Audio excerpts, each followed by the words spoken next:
বিষয়গুলি খুব সহজে করে নেওয়া সম্ভব এই সময়ের মধ্যে, এবং যেগুলির ক্ষেত্রে আসলে জনগণের কাছে যেতে হবে সেগুলি প্রত্যেকটা দল তাদের ইশতেহার নিয়ে, তাদের নির্বাচনী ম্যানিফেস্টো নিয়ে তারা জনগণের কাছে যাবে। অর্থাৎ ডিসেম্বর থেকে জুনের মধ্যে থেকে ইলেকশন হওয়াটা এটা সম্ভব বলে আপনি মনে করছেন?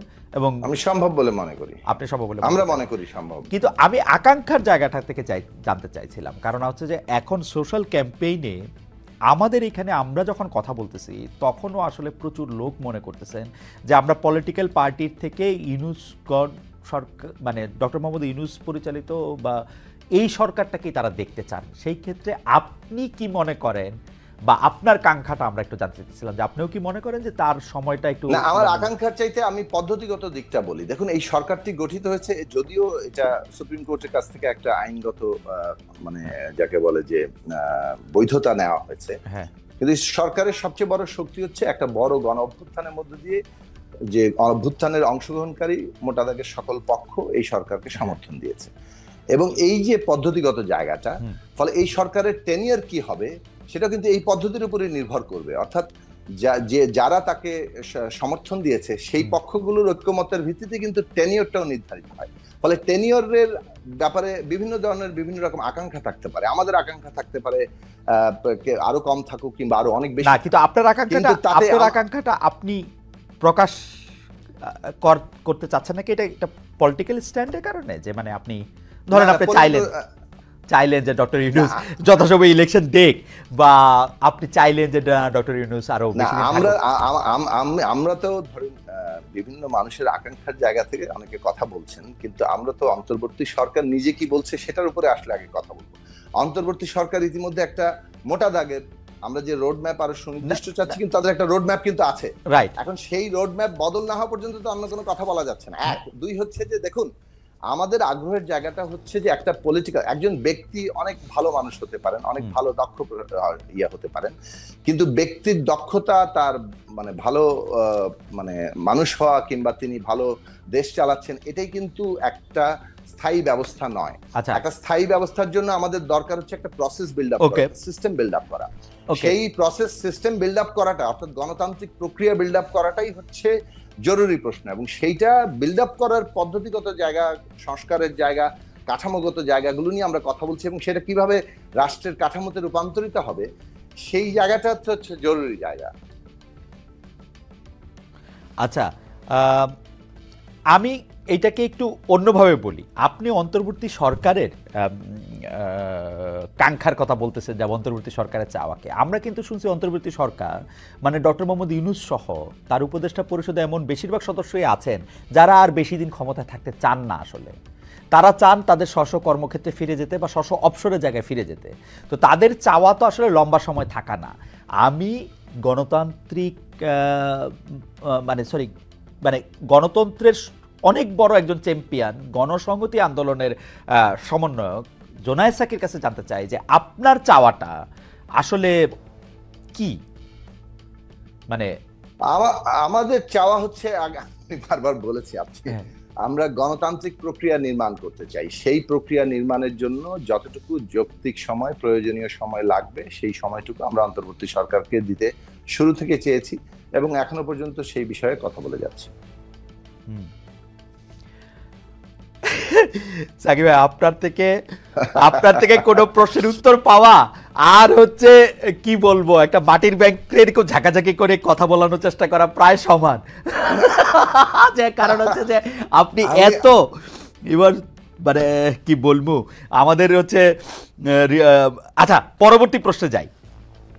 পরবর্তী প্রশ্নের আগে একটি ব্যাপার, আমি এটা খবরটা দেখি নাই কিন্তু সোশ্যাল মিডিয়ায় আমি কয়েকটা ফটো কার্ড দেখছি যে আপনি বলছেন যে এখন দেখা যাচ্ছে আওয়ামী লীগের অনেক লোকের জামিন হচ্ছে, জামিন দেওয়ার ব্যাপারে আপনারা জনমত মনে রাখবেন। যেমন জনমতের কথা আপনি এভাবে বলতেছিলেন, আপনি কি মনে করেন আসলে আদালতকে পাবলিক ওপিনিয়ন দেখে রায় দিতে হবে, কাগজ দেখে না?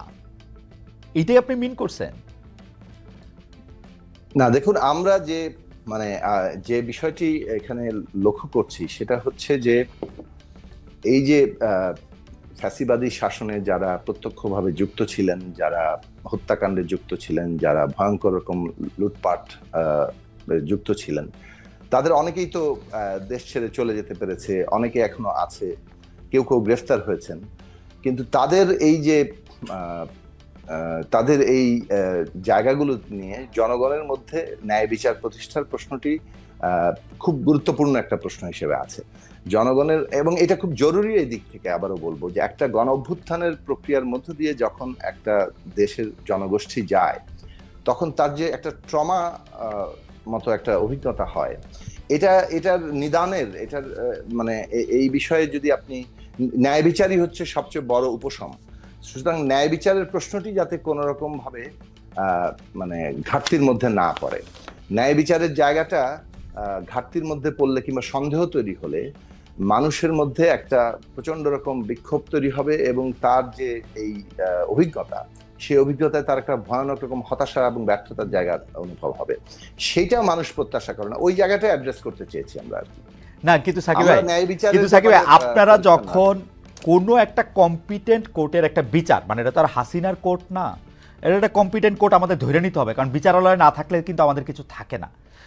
সেইটার বিচারকে যখন জনমত দিয়ে আপনি চ্যালেঞ্জ করেন সাকিব ভাই, তখন কি আসলে ধরেন আপনার দীর্ঘদিনের রাজনৈতিক সহকর্মী ফিরোজ আহমেদ, উনি কিন্তু বারবার এই অনেক বিষয়ে, এই যে ঘৃণা ছড়ানোর যে বিষয়গুলো, সেগুলি কিন্তু তিনি পছন্দ করতেছেন না।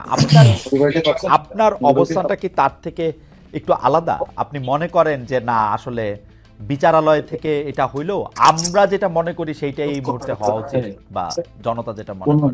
না, একেবারেই তা নয়।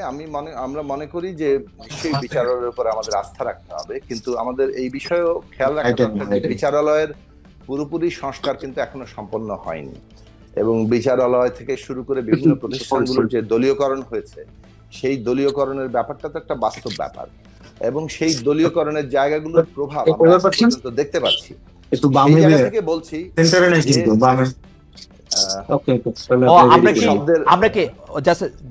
আমরা কি নূরের কথা শুনতে পাচ্ছি? Can we mute his mic? একটু কথা বলতে অসুবিধা হচ্ছে। হ্যাঁ, মানে মাঝখান দিয়ে আমি নূরের কথা শুনতে চাচ্ছি না এখন। ও আগে এটা ঠিক করুক, তারপর আমরা কথা শুনবো না। জি সাকিব ভাই বলেন আপনি।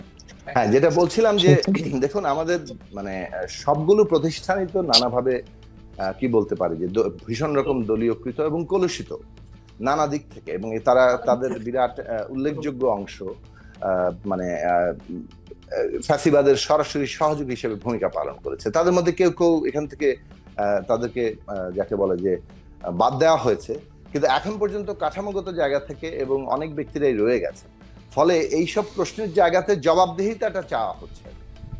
আচ্ছা, এইসব প্রশ্নের জায়গা থেকে জবাবদিহিটা চাওয়া হচ্ছে।